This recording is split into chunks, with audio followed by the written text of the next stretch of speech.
Tak pernah ada yang tahu kapan bakal dijemput ajal, karena sebagaimana rejeki dan jodoh, maut juga Tuhan yang menentukan.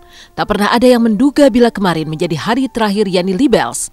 Sehabis melayat kerabat di Pangkal Pinang, Kepulauan Bangka Belitung, kemarin personil trio Libels ini dijemput maut saat baru mendarat di Bandara Soekarno-Hatta. Yani ambruk di toilet bandara dan sempat ditolong seorang petugas cleaning service.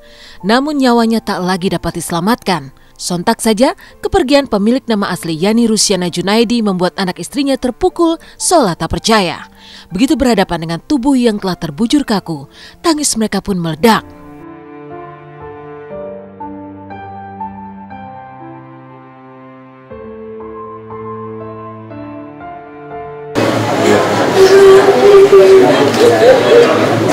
Dia masih telepon aku, Mas. 30 menit dia masih telepon aku. Ya udah deh, ibu kesini aja. Tapi saya nggak ngeh, tiba-tiba nggak lama barengan handphone masuk bunyi dari Rita yang bilang, Dek, bener nggak sih Dek? Dek, bener nggak sih Dek? Apa Dek? Bener nggak sih Dek? Nah,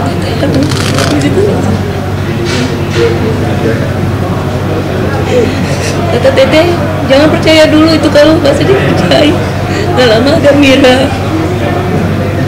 Mira nelpon. Adekku telepon, terus anaknya si Citra itu baru kirim BBM foto papinya.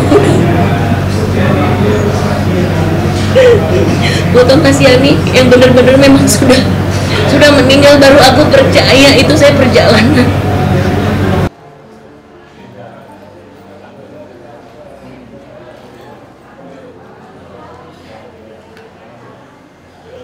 Dia landing, dia pipis di bandara, di kamar mandi, dan dia jatuh di kamar mandi ya. Oh, habis cuci muka, dia jatuh, terus yang nemuin siapa ya? Security bandara yang menemukan, terus panggil dokter, gak berapa lama, terus dinyatakan oleh dokter meninggal karena serangan jantung. Papaku itu belakangan ini pas tanggal 21, papaku sakit jantungnya. Sakit memang dari dulu, soalnya dari ayahnya papaku, opaku punya penyakit jantung.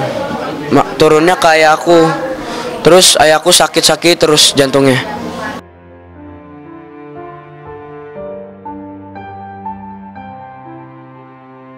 Kepergian lelaki yang menggawangi trio Libels bersama Edwin Manangsang dan Roni Sianturi itu seolah mendulang misteri. Terasa begitu tiba-tiba dan mengejutkan. Tim intens pun melakukan penelusuran di Bandara Soekarno-Hatta, tepatnya di lokasi Yani mengembuskan nafas terakhir, mulai dari toilet hingga klinik bandara. Maka inilah hasil penelusuran tim intens.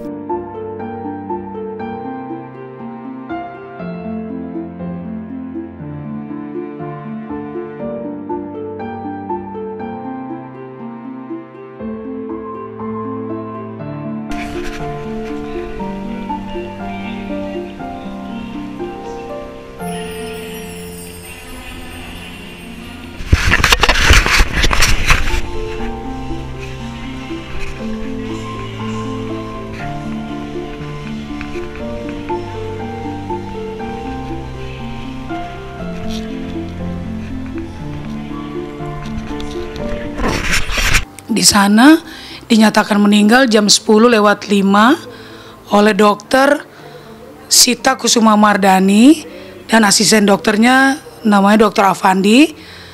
Diberitakan di sana meninggal karena serangan jantung. Meninggalnya tepatnya jam berapa Pi tadi nggak tahu ya? 9.40 apa 9.50. Oh, sekitar segitu. 9.40 atau 9.45. Aku dapat kabar jam 10:15. Oh. Karena kan telepon itu ke Mas Roni dulu ya, ke Eme, ke Teh Rita, Effendi.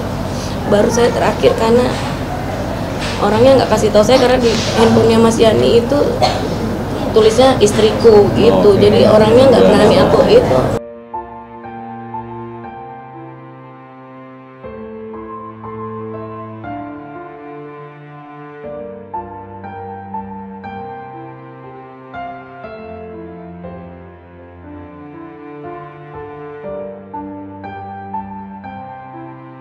Saya pikir yang paling berharga itu uang, kekuasaan, emas, permata.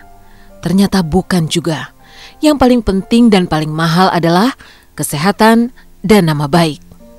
Itulah kalimat terakhir yang Yani pasang di media sosial miliknya, seolah menjadi pertanda kepergiannya. Seperti juga sebelum terbang ke Pangkal Pinang, Yani seolah meninggalkan tanda akan pergi selamanya, terutama kepada sang istri. Pertama, ia memberikan kado ulang tahun pernikahan kepada sang istri, namun kado itu sempat hilang. Lalu ia meminta diantar beli baju putih yang banyak, karena selama sepekan Yani akan memakai baju putih terus. Namun tanda-tanda itu tidak dipahami oleh keluarganya sebagai firasat. Semuanya baru terbaca setelah Yani tiada. Tapi yang menjadi pertanyaan, mengapa jenazah Yani disemayamkan di rumah Roni Sianturi dan bukan di rumah sendiri? Benarkah karena Yani ingin selalu bersama sahabat-sahabatnya di Trio Libels yang tak pernah bubar hingga kini?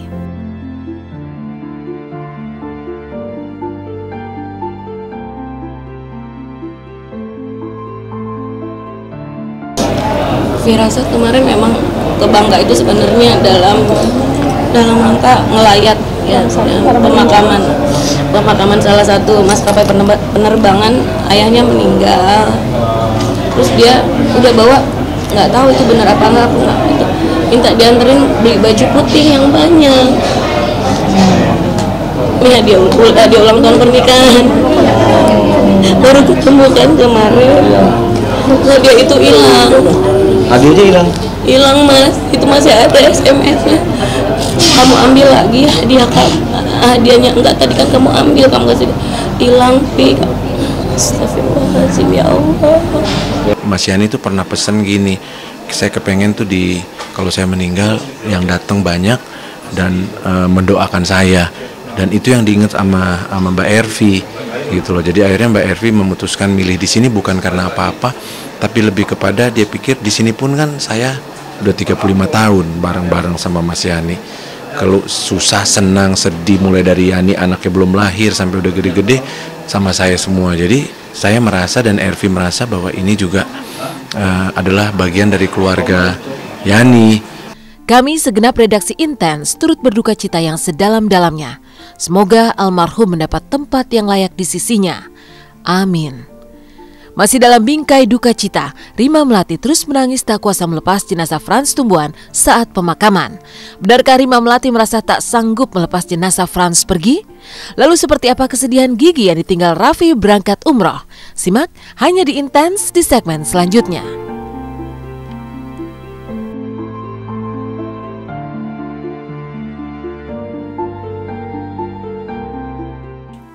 Selamat pagi pemirsa, bersama saya Nika Kusmarini akan hadir menemani Anda. Setelah kisah Yani Libels yang tiba-tiba meninggal dunia, air mata duka masih menyelimuti Rima Melati saat proses pemakaman jenazah Frans Tumbuhan. Benarkah Rima Melati tak kuasa ditinggal Frans Tumbuhan? Lalu bagaimana dengan Raffi Ahmad yang akan berangkat umroh tanpa didampingi Gigi? Benarkah Gigi tak kuasa ditinggal umroh oleh Raffi?